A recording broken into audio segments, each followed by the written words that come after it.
Thanks so much for joining us for another edition of the Dispatch Podcast. I'm David Drucker, a senior writer here at the Dispatch, and on this episode, we've got North Dakota Governor Doug Burgum.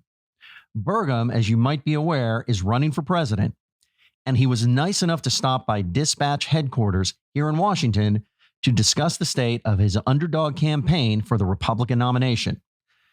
And not just that, but how he would handle some of the biggest challenges now facing President Joe Biden, the man he wants to force into retirement next year.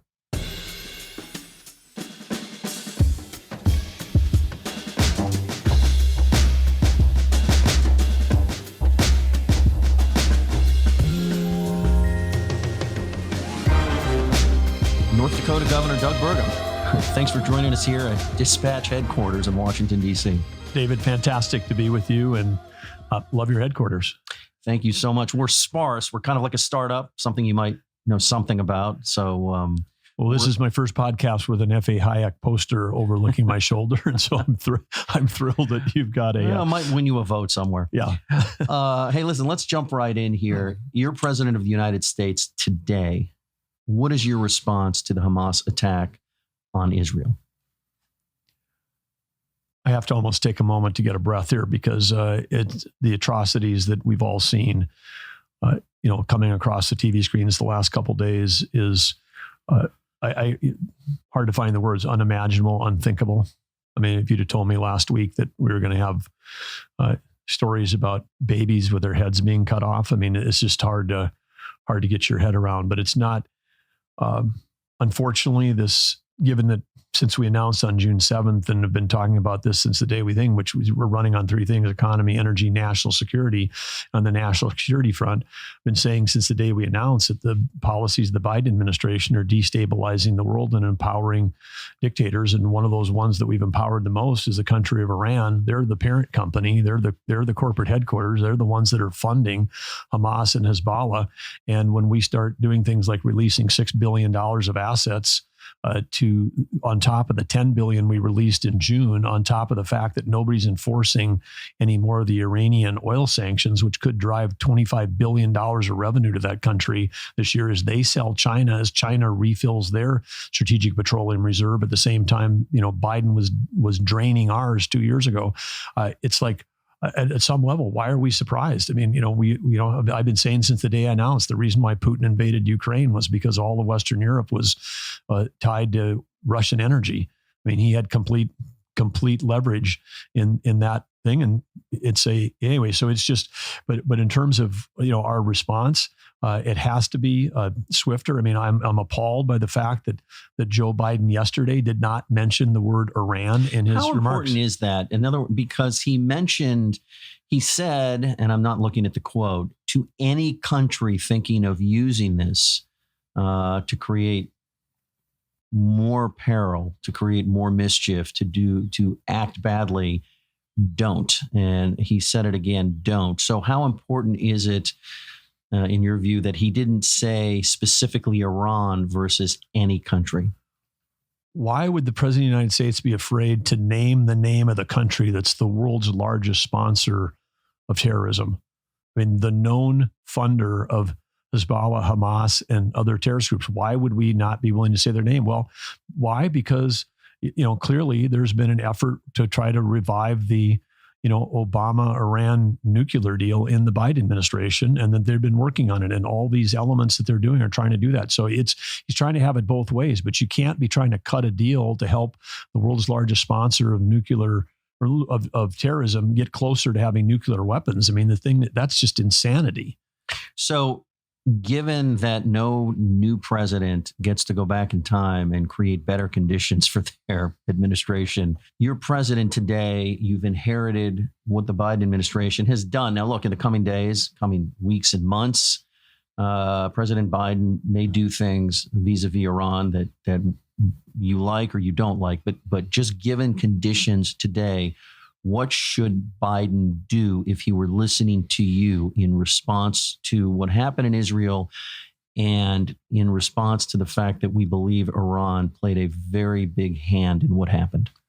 Well, I think you've got to start taking a look, I said, it's the parent company. You can't just be like, oh, we're going to try to shut down one of the subsidiaries. I mean, if the parent company is they'll just fund somebody else on doing this thing.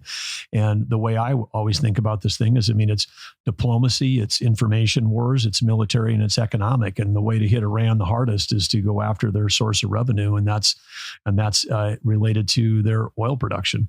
And again, crickets. Crickets says in the sense that nothing was said yesterday, but I would certainly, as your president, I'd be working to figure out a way to shut down their revenue sources, because that's what's funding all this terrorism. And it's not in the regime. It's not the people of Iran. It's the regime, that is, got a goal. And it's not like a territorial dispute. People talk about that. No, this is Hamas believes that Israel doesn't have the right to exist. This is genocide. It's not our land versus your land and let's 2-state solution. No, it's a 1-state solution, and that's when Israel's wiped off the map. And then you got Iran. They have two things: death to America, death to Israel. That's what they're running on.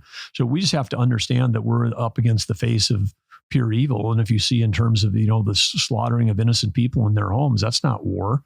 Should an American president consider preemptively hitting Iranian nuclear weapons facilities, consider preemptively hitting Iranian oil infrastructure in order to, I don't know if it's decapitate the regime, but put a vice on the regime's ability to both go nuclear and make money from the sales of energy?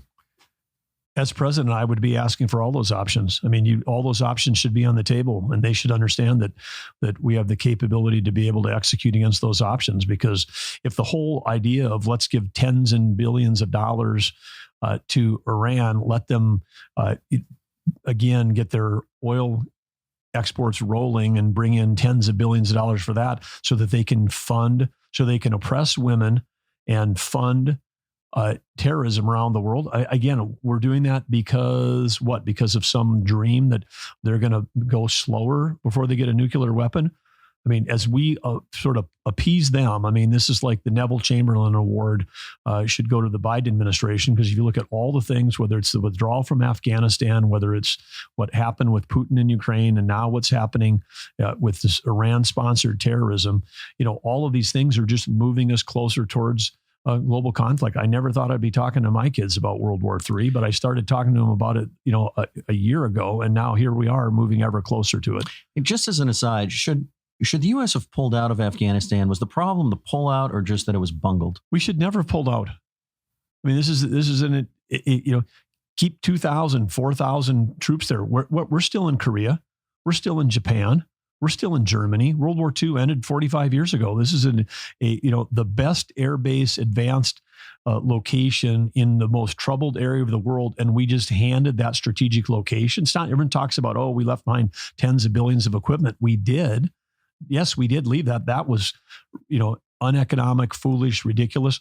But to give up the strategic location, that people had fought and died for, that the pullout was, again, political. It was like Joe Biden wanted to be able to say that he ended this war, and he was trying to get it done before the 20th memorial of 9/11. In North Dakota, we're planning to have, as they were in states around the country, honoring those fallen soldiers, including, in our case, National Guards men and women who'd given their lives in the war on terror.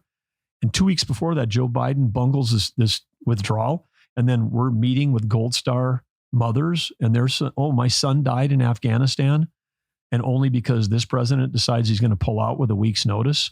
It's unthinkable, some of the decisions that have been made in terms of the impact that has on people who've sacrificed their lives for this country. So I'm a Cold War kid, and 20 years ago, 30 years ago, 40 years ago, it would have been expected that a Democratic president would, in fact, want to pull the U.S. out of a long conflict that didn't seem to have a resolution or an end. But Donald Trump, Joe Biden's predecessor, was also negotiating a U.S. withdrawal from Afghanistan. And his opinion that the U.S. needed to get out of this war and end it regardless of whether or not we won it was something that had a lot of support on the right. There are a lot of Republican voters that responded to Trump as he said that it's time for us to focus on, investing here at home. It's very similar to Barack Obama's discussions about investing in resources here at home and not spending money overseas, even though he didn't pull the U.S. out of Afghanistan. So what do you say to Republicans who complain that, your opinion represents that, that old guard view that the U.S. needs to be overextended and have its fingers in every part of the world, and that we're tired of war, and that there was no overriding priority to keep us in Afghanistan? Well, I would just say these are a false trade-off. I mean, what's presented to a portion of the American public is that somehow the idea of American first is withdraw, it's isolationism, it's abandon our, friends and allies.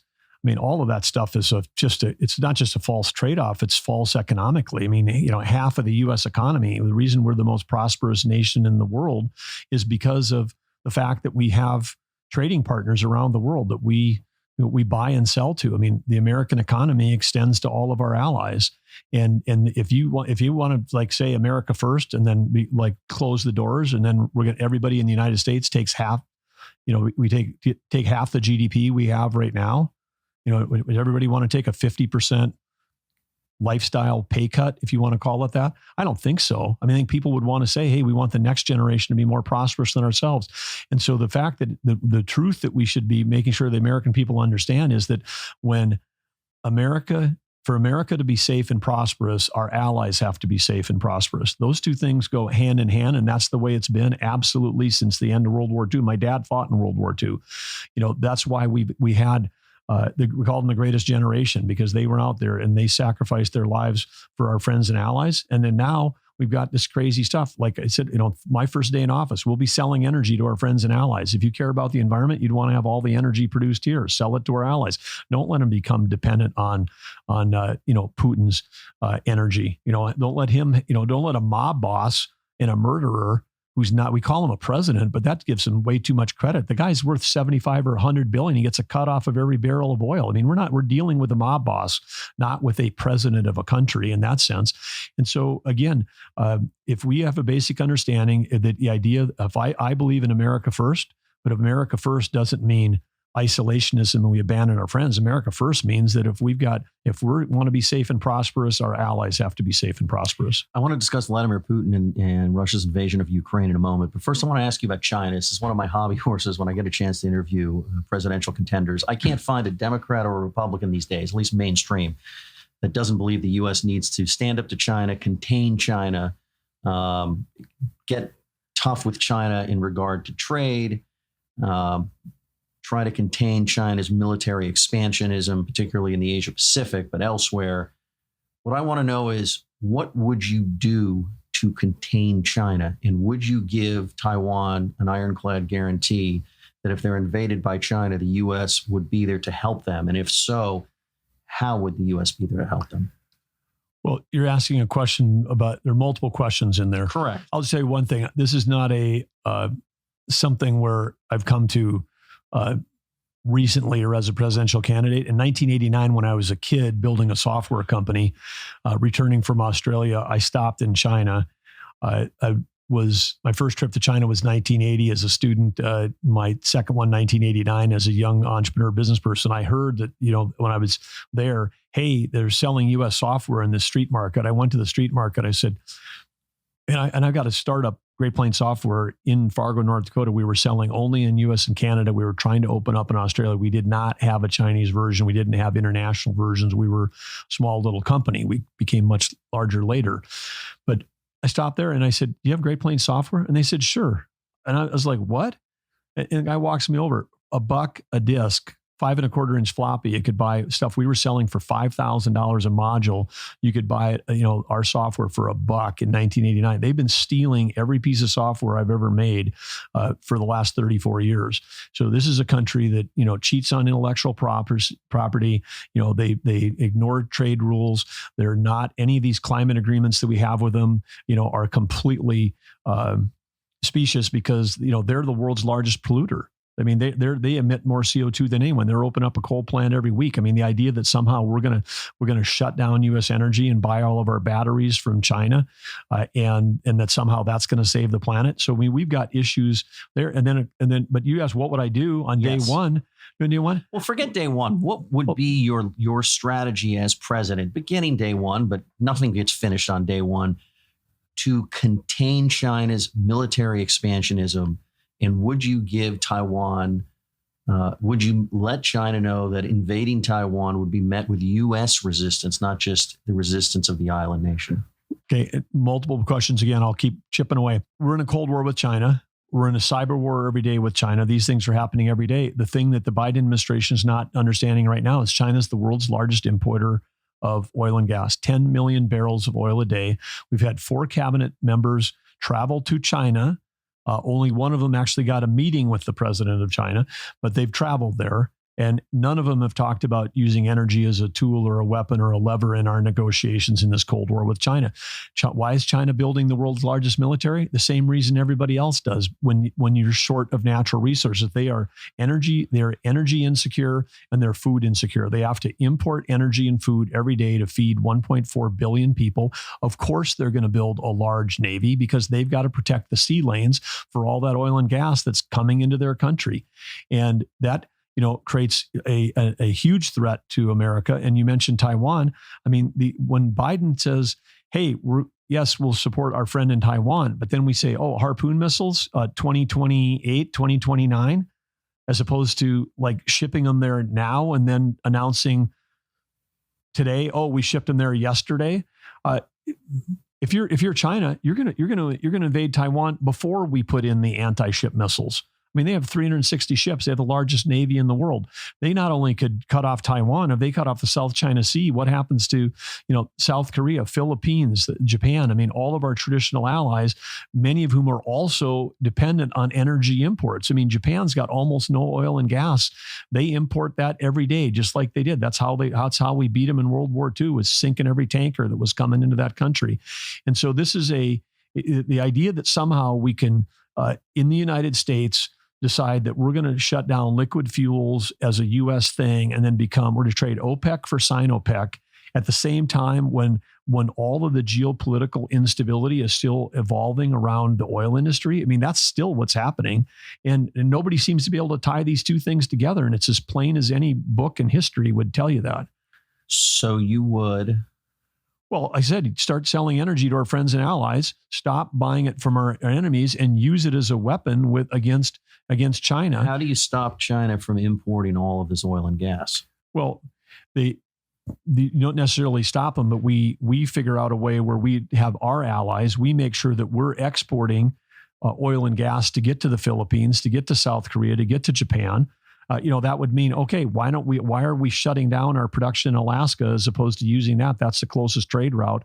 It could be, and if it's on federal land, they shut it down on federal land and celebrate at a time we have a deficit. When you produce energy on federal land, that can help lower taxes for all Americans, and it can be fine for the environment. We can do those things. Right. So I'm not arguing any of that, and maybe I'm just missing something. But look, you have a country that takes the long view, right? It's not going to decommission its military, and it's not going to pull back from its expansion in the South China Sea, which it has done already by building these man-made islands out there.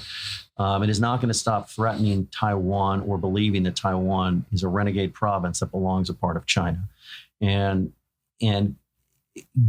given President Xi and his concerns about his legacy, because he won't live forever, your president in January of 2025, what is U.S. policy vis-a-vis Chinese threats to invade Taiwan, to reintegrate it into the mainland? And what steps do you take beyond overhauling U.S. energy policy, which is not insignificant, so that China does not feel like it has a free hand to threaten its neighbors? Well, the way that you stop aggression is with deterrence. And the Biden administration has failed on that in Ukraine. We've failed on that now in Israel. I mean, we just have not, they're not putting the deterrence in place. And so again, Harpoon missiles, put deterrence in place in Taiwan that would make the cost of of China thinking about taking that island to be so expensive that they would think, hey, maybe I shouldn't do that. And that's just the military piece. Oh, well, what about the economic piece? Oh, well, we can disrupt their energy and food supplies. And then they have an issue because he's got an issue domestically called demographics. I mean, they've got, in the mid 20s now reported youth unemployment. They've got, they don't even have electricity to everybody in their country. That's why they're opening up a coal plant, one a week right now is what they're doing, because they're trying to electrify their country.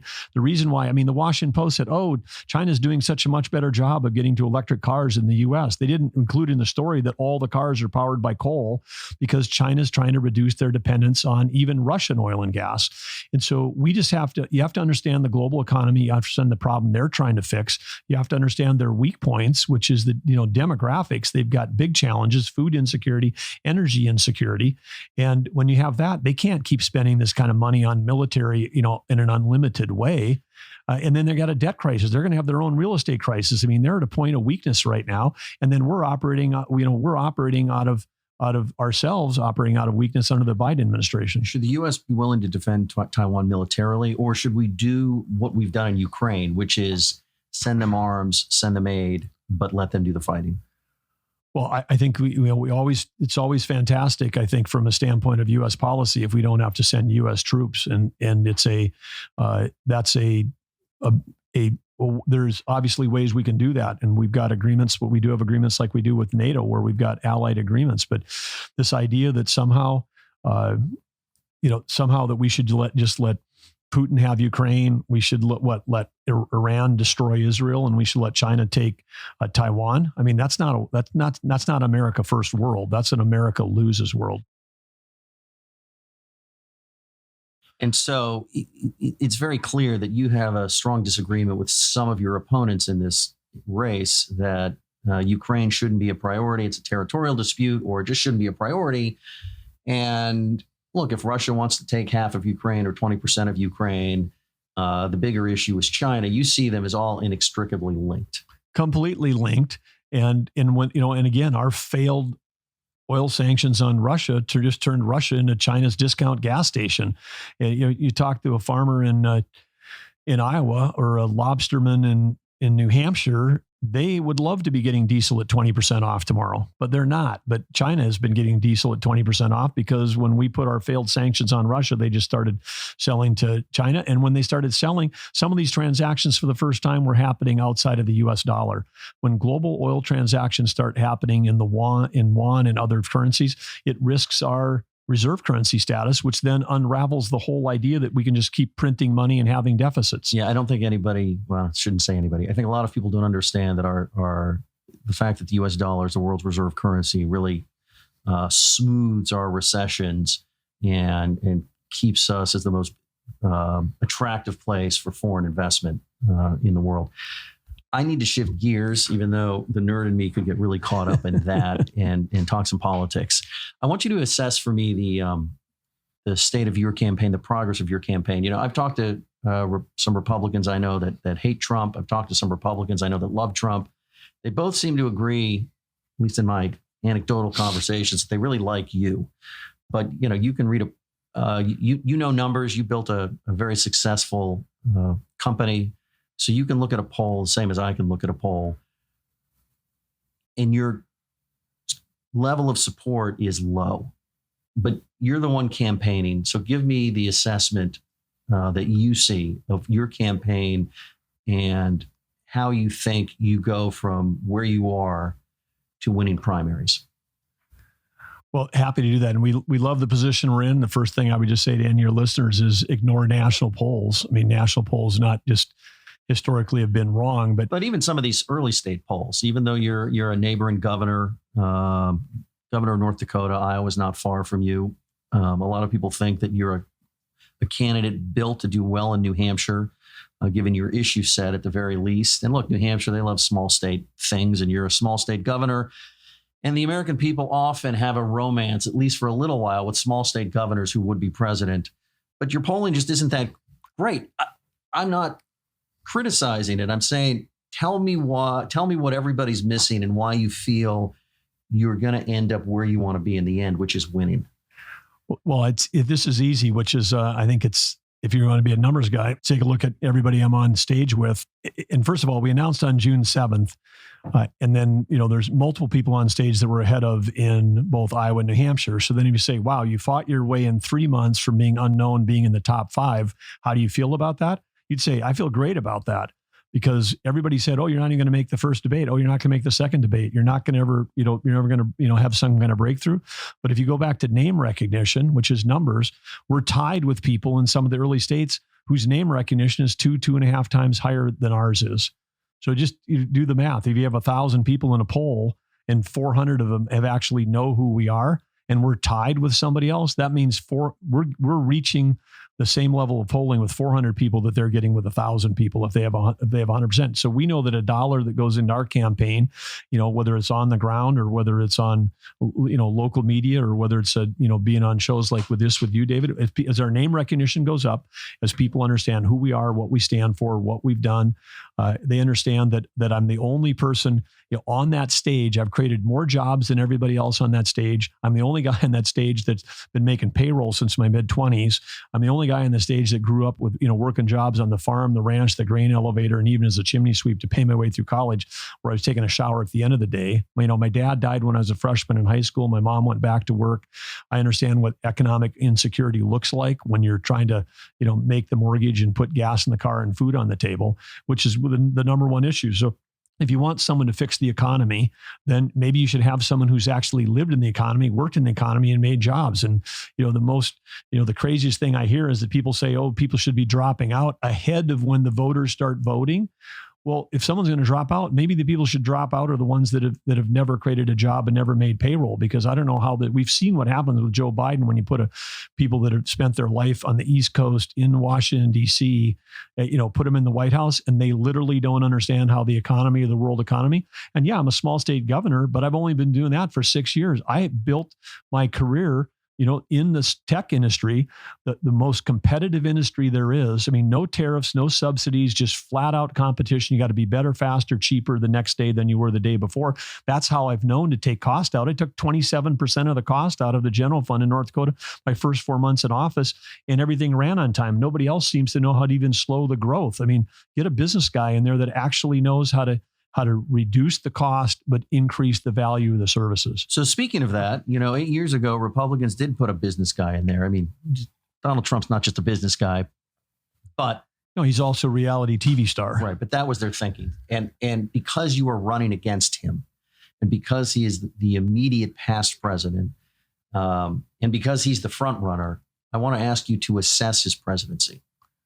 Well, from a standpoint of being a governor that got elected on the same day, he and I were both outsiders. We were both, told we couldn't win. We were both, way down in the polling. I was down 60 points 6 months before the primary, coming in as an outsider, and won that primary by 20 points. We won the election in 2016 and 2020 by over 40 points, the largest margins in the country of any gubernatorial races those years. So I've got an affinity with the president, sort of riding on that wave of outsiders coming in 16. But what we focused on was delivering results, cutting red tape, and, cutting taxes. And North Dakota's got the highest GDP of any Republican-led state in the nation. We have the highest workforce participation, over 70 points. That's a problem in the whole country. We've passed some, groundbreaking legislation around workforce and getting our economy going.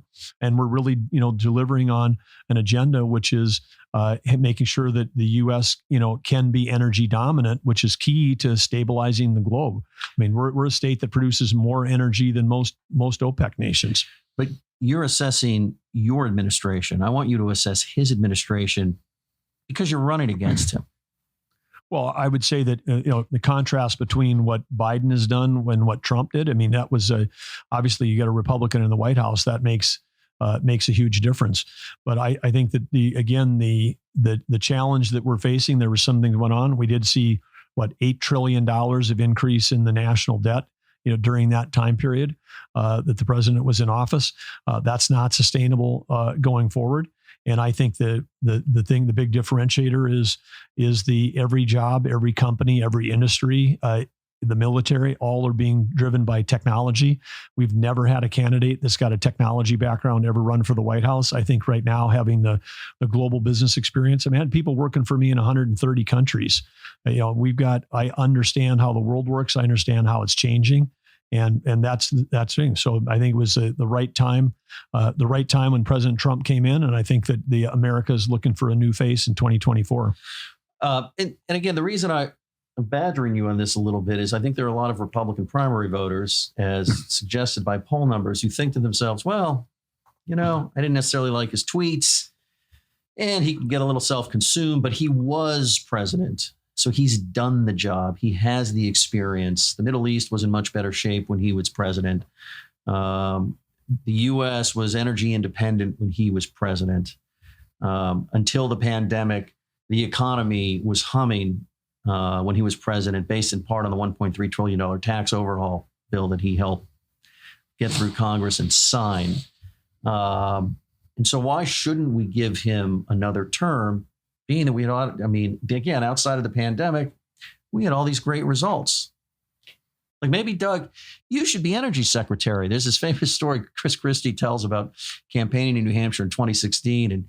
And his wife, who's going door to door for him, is invited in. I love your husband. He's amazing. Oh, so we can count on your vote. Oh, no, I'm voting for Trump.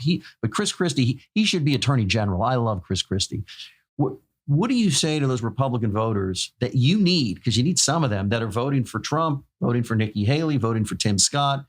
Why should they go with you? Well, I think we've covered some of that, but I'll happy to cover it again. And understand that this race is not over. This idea that somehow you just don't buy that. I don't buy it at all. It's like, I got Newt Gingrich on the other day going, everybody should quit and endorse the former president. And it's like, I guess we should just cancel the NFL season because maybe Newt knows who's going to win the Super Bowl in every playoff game too. It's like America loves competition. Competition's good for the Republican Party, and it's good. And primary voters are the ones that get to decide, not pundits, not TV channels, and not even the people that organize the debates. It's the voters that are going to vote in January that are going to start narrowing the field. And we've got a very small field already right now. But in those early states, the polls in those states show that there's a hard ceiling on the former president's support. You got 60% of the people are looking for an alternative. And so when you say, why should people vote for you? If everybody that loves the former president votes for them and everybody that's looking for an alternative votes for someone else, it's going to be a 60-40 race for the new face. That's just the reality of the numbers. Okay. And so there's definitely a path. And as far as energy secretary, I guess I'll take that as a compliment, but at the next interview. I meant it as a compliment. Yeah. I could imagine voters, that I've talked to making the same calculation. Yep. And so it was definitely not right. But everybody, but I've also had people say, hey, you'd make a great ag secretary. You grew up, you're the only guy in the field that's a farmer. Oh, you'd make a great commerce secretary. Look at your experience. And wow, how about Department of Interior? You really understand federal lands better than everyone else. When you're a CEO, if you have the understanding of how to do all the cabinet level job, just like as the governor of North Dakota, I know what my cabinet leaders do. And I know that every time I've ever built an organization, I've attracted a ton of high performing talent. The president gets to make 4,000 appointments. I would, anybody that's known me and they've seen the, companies on 100 best places to work, high performing teams, great wealth creation for all the shareholders and investors. That's my track record. I'm an unusual. I'm not a politician. I'm a business leader. And some of the people that are supporting me the strongest are the ones that have known me the longest, people that have known me from high school, from college, from grad school. That's unusual because it's like, wow, we've known this guy for 3 or 4 decades and everything he's ever touched has turned out great. And he's done it with integrity. He's done it with honesty. And it's part of what, the question you're asking is about the past versus the future. Part of the way we have to move this country forward is we can't have a leader in the White House who's a divider. We have to have someone who can actually unite this country because guess what? Because you keep asking about Republican primary, the election in November 24 is going to be decided by independents. There are not enough. If every Republican voted for a Republican candidate, Republicans still lose. Wake up, Republicans. We need some independents to actually get over the mark, to actually have someone in the White House. And so you have to have someone that's got the appeal and the understanding that when they're in the office, they're working for everybody. It's not who's got the largest grievances. It's not who's, can call other people the biggest names or something, because the whole process, even like you think of these debates. I mean, a fellow I was work with had a 16-year-old daughter watch one of the debates. She'd never watched a political thing. And she goes, "Dad, these are the people that want to be president of the United States. If we were talking that way to each other, we'd be kicked out of our class at school." I mean, the role modeling we're doing for young people, what leadership looks like is not the political discourse we're having today. What leadership looks like is that we can actually do things where we can improve every American life. We can bring out the best of America. America can achieve the vision for the country. This is a country that was built on idealism and aspiration. And we have an opportunity. What's ahead of us is not just this constant mess of world conflict and infighting and scarcity. There's a world of abundance waiting for us if we can have someone that understands how to harness, the advances that are coming in technology and biotech and healthcare and science. I mean, when I was a kid, we're going to run out of food and energy. Guess what? We didn't. Innovation solved that. We need innovation, not regulation. And we need an aspirational leader that understands how the world works, that can move things forward and have the clear mind and 100% focus to be able to do that. Okay. As I close out the interview, I wanted to ask you some questions that I think would come up in a general election if you're the nominee.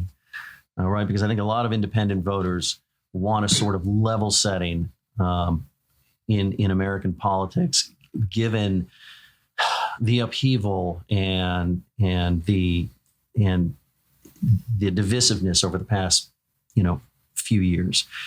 And so I'm sure you've answered this question again, but just for the purposes of the Dispatch podcast, did Trump win the 2020 presidential election or did he lose it? He lost. Okay. And because I've never had a chance to ask you this before, but because I also think it would come up in a general election context, just talk to me about what you thought on January 6th as the Capitol was being overrun by people trying to disrupt the transfer of power and how you looked at that event. Well, I looked at it with some level of understanding and some level of dismay because, again, I live in Trump country. There are people I understand and know people well that have a deep distrust in some of the fundamental institutions of our country, the institutions of democracy, and that fundamental distrust has not gone down since January 6th, has gone up because they believe we've got a two-tier system of justice and that they believe that some of these institutions are being weaponized for political purposes. Do you agree with them? I think that there's nothing that you could do or say that would convince them otherwise, because the pattern, at the surface level, is such that it just seems that way. And I think what we need is a clean break. I mean, because we've got one of the things that large majority of Americans agree on is they'd like to see some matchup different than the 2020 matchup and the 2024. And I think everybody can say that the majority would like that.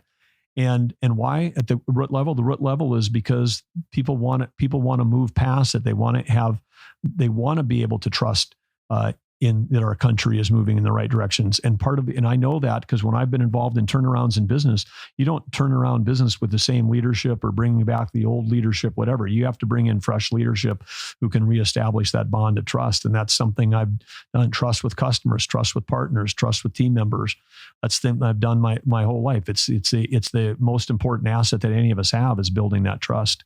And so that's something as president of this country. And when I say North Dakota, I mean, the reason why when we win 70-30 in an election in North Dakota, and we're winning, it's not because we're winning because we've got some people on each of the edges are mad at us about something.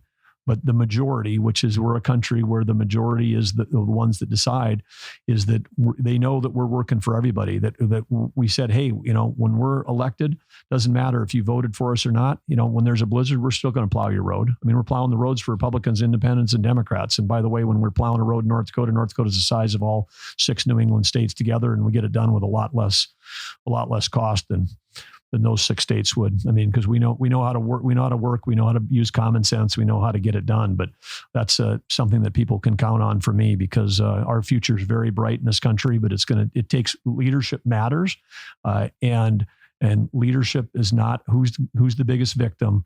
The leader, is going to be someone who can help us understand how bright our future can be and how we can organize to get ourselves there. North Dakota Governor Doug Burgum, thanks so much for joining us on the Dispatch Podcast. Thank you, David. Great to be with you.